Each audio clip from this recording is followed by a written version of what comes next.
The wind met her first. Dry, bitter, curling around Clara Whitlow's ankles like a judgment.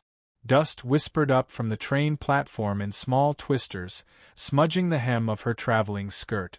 She stood alone, leather-gloved hands clenched around the handle of her battered valise, while the steam engine hissed behind her like a wounded beast reluctant to let go. Red Hollow wasn't on any map she'd studied in the parlor back in Ohio. But here it was. And here she was, without a greeting, without a smile, and with the weight of a choice she wasn't sure she'd made or merely fallen into. The letter he sent had been kind, unadorned, careful, but not cold. That's what had moved her most. She'd memorized every curve of his words, especially the ones that described a porch with chipped paint and the scent of mesquite at night. That, and the way he'd signed it simply, Silas Boone, hoping to be enough. But the woman who'd arrived was not the same one who first opened his envelope in secret under candlelight. This Clara carried too much. Shame stitched into every seam of her dress. He'd been there. She saw him before he saw her. Off to the side, near the post where horses were tied. Broad as a barn door, slow-moving, his weight making the wood creak beneath his boots. A man who filled the horizon but never looked up. In his hand, a single sunflower. So bright. So terribly hopeful. And Clara, well, she turned.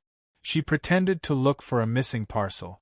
She let the train whistle again and stepped into the station house. When she finally emerged, he was gone. The flower was crushed beneath a wheel. Now she stood again, hours later, at the foot of Miss Della Grange's boarding house, a structure that leaned like it too had once believed in romance and now sagged under reality. Miss Della opened the door with the expression of someone who'd expected her but not in daylight. Not with such trembling.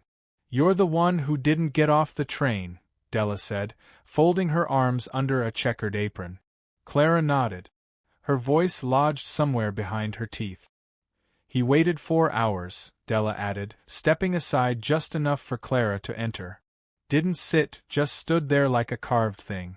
Poor fool." Inside, the parlor smelled of faded lilacs and dust. Clara laid her valise down too gently, as if afraid it might split open and spill out every bad decision she'd packed inside. "Can I stay?" she asked. "Just a few nights." Miss Della snorted. "Long as you can pay. Word travels fast out here, Miss Whitlow. Especially about girls who write letters full of dreams and then run the moment they see a man limping toward them." Clara winced. She'd expected judgment, but the words still bit deep. She nodded, retrieved her purse, and handed over $2. Upstairs, she sank into a bed that smelled of old quilts and pine tar, and cried like she had when her father left, when her mother died, when the bank came for the last share in the house. Only quieter. The next morning she wrote a letter to Ivy. Her sister's name curved across the page like a question mark. Asterisk, don't come. I was wrong. I was foolish. He's not what we imagined. And I can't take your innocence with me into this mess. Asterisk. She folded it, sealed it, and didn't mail it. For 3 days, Clara stayed indoors. Each time boots clicked outside, her chest seized. Every whisper from the parlor became another tale about her. Miss Della liked to stir sugar into her tea and spite into her gossip. "He owns more land than half this town combined," she told someone in the hallway. "And that girl turned him down like he was a beggar. Over a limp and a soft belly." On the 4th evening, Clara heard hooves. Slow. Deliberate. She peeked through the lace curtain. Silas Boone again. He didn't knock. He didn't speak. He simply sat on his horse for a moment, looked at the porch, then turned and rode away. As if giving her the chance she hadn't given him. That night, Clara walked to the edge of town, beyond the last lantern post. There, under a sky lit with stars like watchful eyes, she stood barefoot on packed earth. She whispered her shame into the dark, as if the coyotes might carry it away.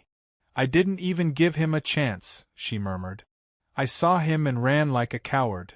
When she returned to the boarding house, Ivy was waiting on the steps. Dress wrinkled, hair wind-tangled, eyes full of a kind of peace Clara hadn't tasted in years. "You came," Clara whispered, heart-thudding.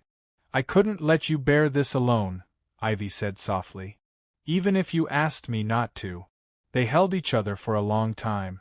Ivy's embrace was smaller now, more woman than girl, but still steadying. They didn't speak of Silas. Not then. But the next morning, Ivy rose early. She borrowed a ribbon from Clara's drawer and tied her hair back the way Clara used to when she still believed in front porch swings and warm bread and kind men. Then, she walked down the path, out past the post office, past the feed store, and toward Boone Ranch. Clara didn't follow. She just stood at the window, fingers pressed to the sill, throat too tight for breath. It was near sunset when Ivy returned. Her boots were dusty, but her eyes shone. "You went?" Clara asked, voice brittle. Ivy nodded. "He's not what we imagined. But he's what we needed."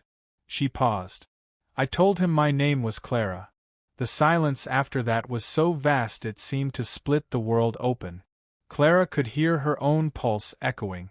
"You what?" "I said I was you," Ivy whispered. "Just for now. To make it right." Clara sank onto the edge of the bed, the floor dipping beneath her. Her sister, always gentle, always giving, had stepped into the place she abandoned. Worn the name she stained. "Ivy, what have you done?" she breathed. But Ivy only looked back at her with soft conviction. "What you were too hurt to do," she said. "And maybe, what you still can." Outside, thunder rolled over the plains. A storm building, slow and sure. Clara didn't know yet if it would break her, or wash her clean. Rain had not touched Red Hollow in over 5 weeks, but now it came with a suddenness that felt biblical. Heavy and unrelenting, it fell against the barn's tin roof like 1,000 whispered regrets. Inside, the scent of damp hay, singed leather, and charred timber thickened the air, mingling with the hush of unspoken things. Ivy sat on a low stool, her skirts soaked through, her face pale with pain, though she hadn't made a sound in the last 10 minutes.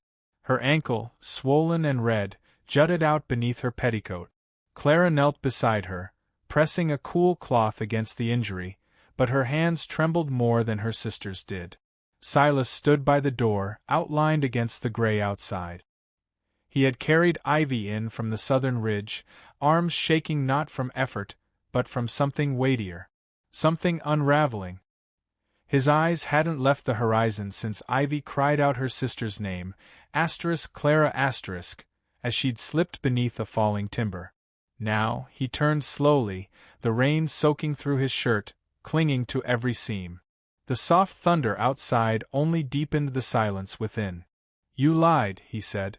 Not harshly, but it landed hard, scraping every nerve raw. Clara met his gaze. Her cheeks were flushed not with guilt but with the heat of long-delayed truth. "I did," she answered. "And I let her carry it." Silas moved farther into the barn, boots sinking slightly into the straw-muddied floor. "Why?" he asked. "Why pretend?" Clara's fingers tightened around the cloth. "Because I didn't know how to be forgiven for judging a man I hadn't met. Because shame's a heavy thing, and I didn't think I could carry it alone." "Ivy," her voice cracked. "Ivy's always been better at love than I am. Even hard love." Ivy looked up at them both, damp curls plastered to her face. "I went to the ranch because I believed someone had to see you, Silas. Not with pity. Not with fear. Just truly see you." Silas lowered himself onto an overturned bucket, hands splayed over his knees. His eyes flicked between the sisters, then to the fire Clara had lit in the iron stove near the stalls. The flames crackled, small and constant. "I waited at that station," he said, voice distant, thinking maybe this time someone wouldn't turn away. "I'd spent years making peace with what I wasn't. Then your letter came. It was the first thing I read that didn't pity me. It hoped with me." Clara felt her chest constrict. She remembered how she'd written it, alone in her room, fingers ink-stained, imagining sunsets and shared burdens and laughter. Not once had she imagined a man's weight. Only his kindness. But then she'd seen the limp, the roundness of his frame, the quiet way he held that sunflower, and something inside her recoiled, not from him, but from the softness she'd spent her life punishing herself for wanting. "I couldn't forgive myself for wanting more," she said. "Not after I saw how easily I dismissed something good. So I stayed here, hidden. Let her wear my name like it had never been tarnished." Ivy leaned back against the stall wall, closing her eyes briefly. "He never once treated me like a stranger. Every morning he left the kettle hot. Every night he lit the path to the bunkhouse. I saw more of him in silence than most men could show in years." Silas chuckled softly, without humor. "I thought it odd you never mentioned the mule's name when feeding him. Thought maybe you were just forgetful." His eyes met Clara's again. "Now I see you were just someone else." The air inside the barn grew still, even as the rain pressed harder. Clara rose and walked to the stove. She added another log, the flames sighing with gratitude. "I don't expect anything," she said. "Not forgiveness. Not understanding. But I couldn't let her keep pretending. Not when the ranch feels more like home than anywhere else ever has." Silas didn't answer right away. Instead, he stood, walking to the far stall where his mare, Bramble, shifted restlessly. He stroked the horse's nose, calming her with a low hum. Then he turned, his expression unreadable. "I never needed perfection," he said quietly. "I needed honesty. And that's not something you give once.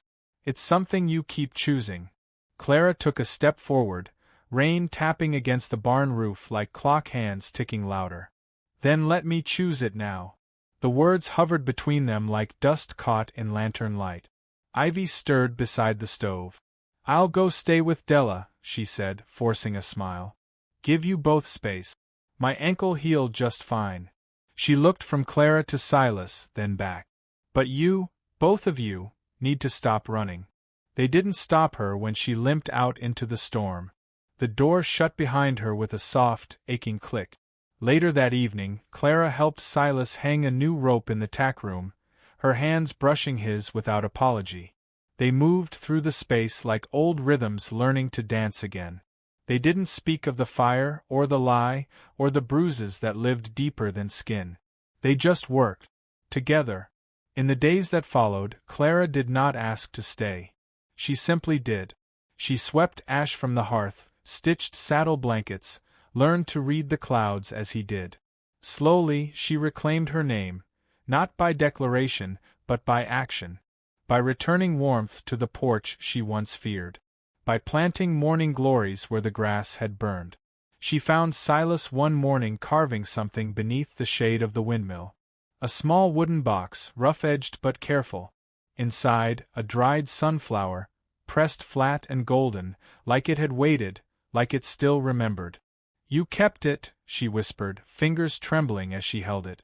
"I burned the bouquet," he said. "But this one, I found it after the train left. Didn't seem fair to let it die there." Her breath caught. "Why give it to me now?" Silas leaned back, wiping wood shavings from his lap. "Because you're not running anymore." Their eyes held, not fire, not thunder, but a quiet promise. A stillness earned. Clara touched the box to her chest, then reached for his hand, not as a lover, not yet, but as someone willing to learn again. Slowly. Honestly. Then, from the trail outside, hoofbeats approached fast. A voice shouted Clara's name, urgent, wind-torn. She turned toward the barn doors, heart pounding. Something had found them. Or someone. The past had not finished its knocking.